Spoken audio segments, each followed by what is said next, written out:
Dipak, what a wonderful presentation, and how you connected so many important ideas in a way that provided a coherent view of where things are headed in the European data space was, to use an overused word, but very applicable here, awesome.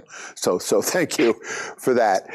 I want to start by asking you to extend your talk a little bit. I think you very appropriately gave us a great deal of information that provides a basis for trying to achieve the goals of MCBK. Mm-hmm. Can you tie the points you made to the objectives of MCBK a little more explicitly for the benefit of those who perhaps haven't thought about these things as much as you have? Yes, I suppose, Chuck, you're going to, I'm afraid, have to live with the fact that I have a selection bias within the 4 letters of MCBK. I'm really passionate about the M word, mobilizing.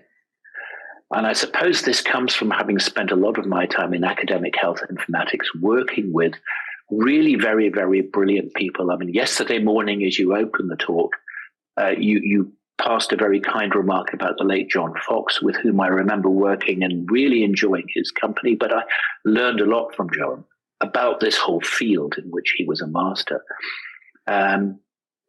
And I think the problem I see is that so much computable knowledge advance has been made academically.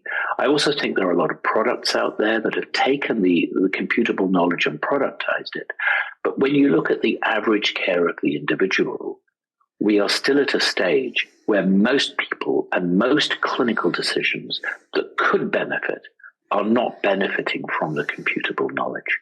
So I feel that the link to me is that without a solid data underpinning, computable data underpinning, for the individual first, the green part of the EHDS, unless everybody, I mean, yes, okay, the EHDS is about cross-border data flows, but really you know that in order to have data across borders, you've got to have the data within the country first. So this is really a Trojan horse to push countries to increase the level of computable data about those patients and to join up the dots within the country. So our computable knowledge tools and products will reason correctly and deliver the correct guidance to clinicians if they have the correct medication list, allergy list, problem list, and other data. If they have bits and pieces because it's fragmented across multiple hospitals, they will make mistakes and get into disrepute. So to me, mobilizing for the patient is about enabling the data to underpin their care and to therefore underpin the correct funding of those knowledge models. And secondly, the development of knowledge models, and in the future, increasingly AI, is dependent on high quality data at scale. And it's at scale because we're increasingly fragmenting diseases into substrata, genetic substrata, ethnic substrata, racial substrata. And what we're discovering is that one disease is not one disease, but many. And that means we need more and more scale in order to have enough data points to learn from and to develop the next generation of models. So I'm not one of those magicians who makes computable models. I'm in admiration of that. But I know that the data underpinning it at the patient level and at the massive population level is a critical success factor. So I hope that what I'm trying to help champion is helping MCBK, even if I'm not an inventor of the CBs, or sorry, the CKs. Thank you. Yes, I think you just did a very masterful job of making explicit a connection that might have been implicit in your remarks and really needed to be nailed down, and you did that. So, thank you so much. So moving on to questions from our participants here. Using the International Patient Summary is a great way to achieve both operational patient value and a consistent starter data set for secondary uses. But IPS has a deliberately low entry bar to allow providers to submit free text data for almost everything in the absence of coded data. How do you think the EHDS will deal with this heterogeneity of structured and unstructured data and ensure that the value in free text is not lost? Well, I think it's a great question, but I think it's also a bit of a holy grail point, or even a chicken and egg point. If you set a high bar, you end up with very low adoption rates. And the end result is that you have a beautiful dream, but it doesn't achieve reality. And I think to some extent, we've had that problem with a lot of interoperability standards and possibly even with a number of computable models that were brilliant at what they did, but hard to deploy at scale because the real world is messy, rather dirty, and also the real world in healthcare lacks money in most countries. By having a low bar, we give people some chance of getting a foothold and starting to exchange data. Now, I realize that today the computable data is still limited within even the limited number of data items of the IPS. But what we have the ability to do if we start to share what we've got and process and learn what we can learn and deliver benefit with what we've got is that we incentivize change. Change no longer becomes theoretical.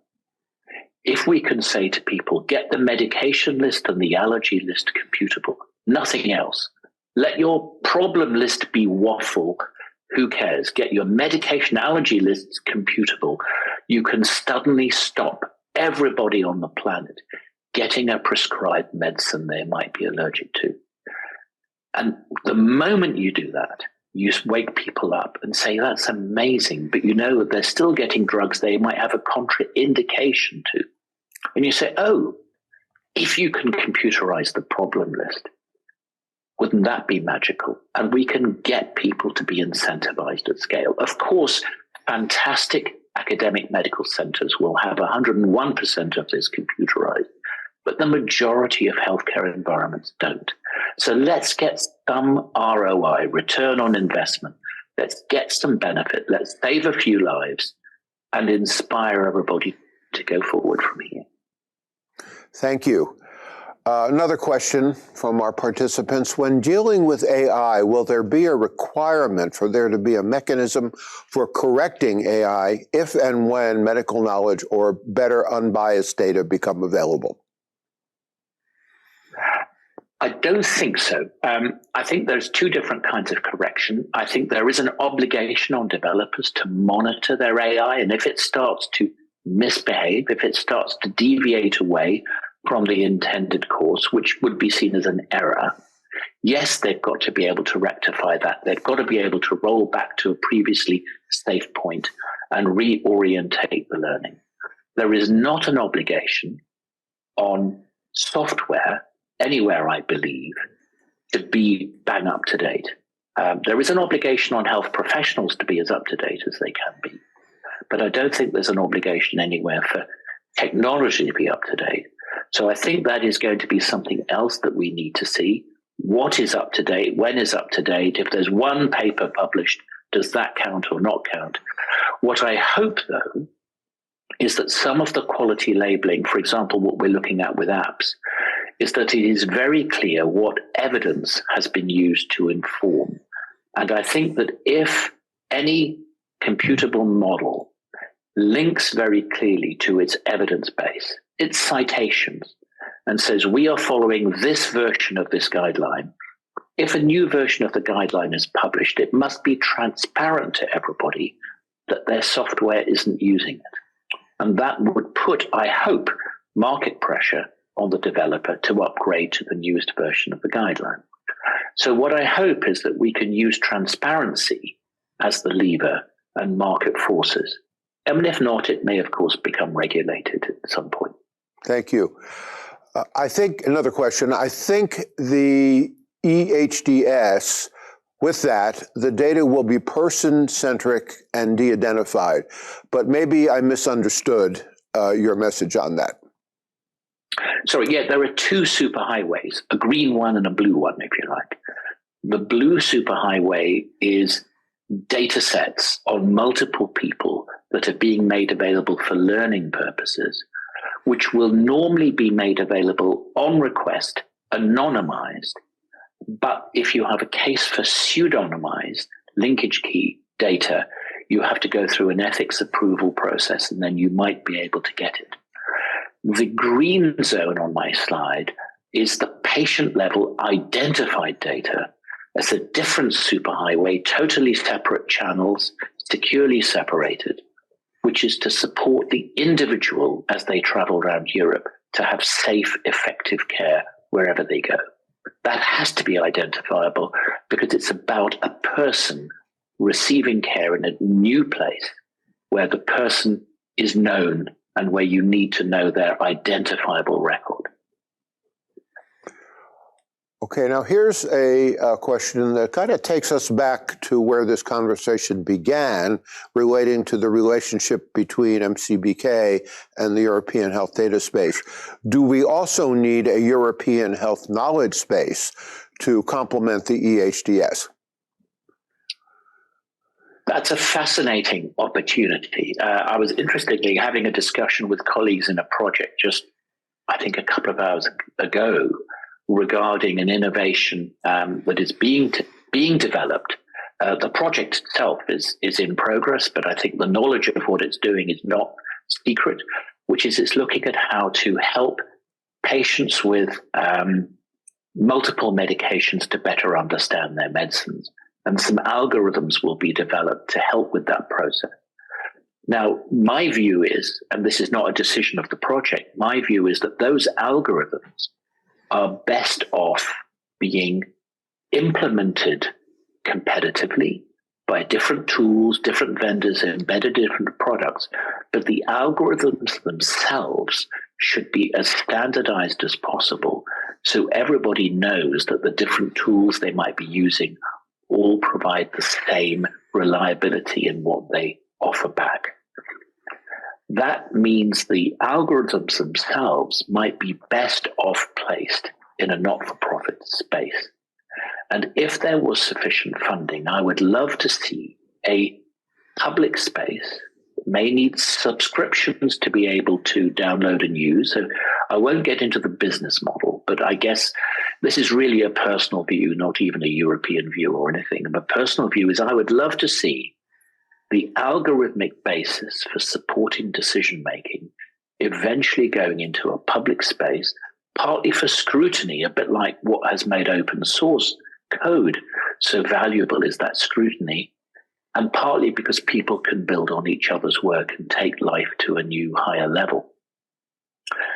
That means, yes, I would love to see a European, preferably even a global space. We have to call it a knowledge space, I suppose, a global knowledge space. What do you think, Chuck? This is not really a question for me. It's a question for us as a community. But it came across as a question for you. I know, that's your cheat. But if you wanted to answer it as well, you could equally answer it, couldn't you? Well, I think we have a couple more points to discuss and not very much time. So I will dodge that one. That was a wonderful answer, Dipak. How are we doing on time here? Okay.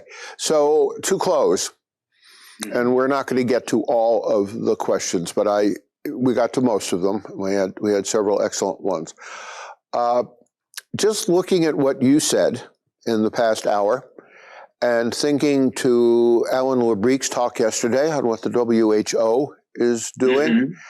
Yes, what I'm getting a sense of is that things that we were dreaming about 10 or even 15 years ago that were purely slideware at that time because we didn't have the infrastructure and the technology to make them work, suddenly are not slideware anymore. And these are all things that in your talk and in Alan's talk can actually be done.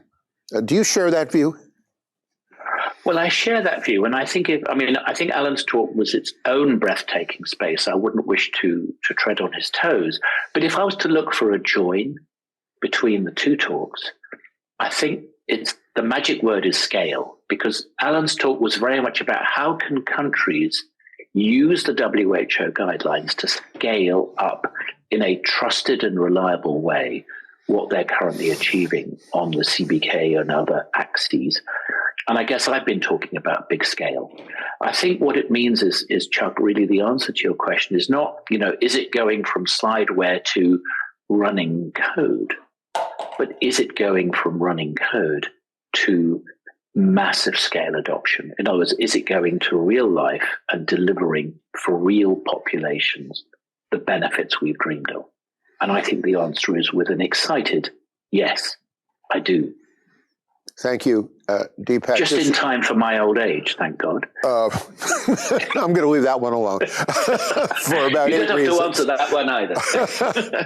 So this is really a major contribution, not only to this meeting, but also to our thinking generally about what might be possible at scale, as you very insightfully pointed out.